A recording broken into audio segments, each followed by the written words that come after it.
নমস্কাৰ আবৃত্তি কৰিছোঁ শ্ৰদ্ধাৰ অনিমেষ বৰুৱাদেৱৰ কবিতা বেইমানি। সমস্ত দুনিয়াতে চাল্লা চলিছে বৰ বেইমানি।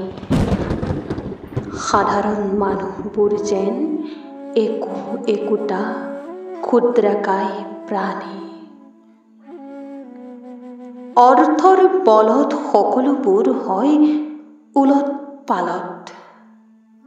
দোষীও সাৰি যায়চোন কাৰোবাৰ ছত্ৰছায়াৰ ফলত।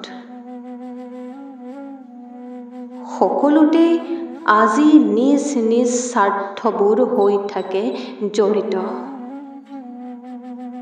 যাৰ বাবে সৰু সৰু মানুহবোৰ দুখত হৈছে বৰকৈ পীড়িত।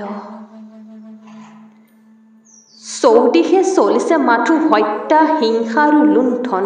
অন্যায়ৰ বিৰুদ্ধে মাত মতাৰ হেৰাইছে যেন অধিকাৰকণ। এসাঁজ ভাতৰ বাবে বহুজন আজি মনে হয় চিন্তিত।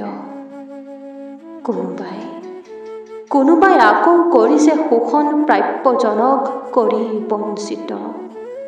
মানুহে মানুহৰ বাবে আজি অলপো যেন চিন্তাই নকৰে।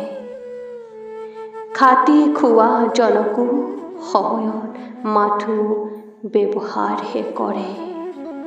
খাটি খোৱা জনকো সময়ত মাথো ব্যৱহাৰহে কৰে।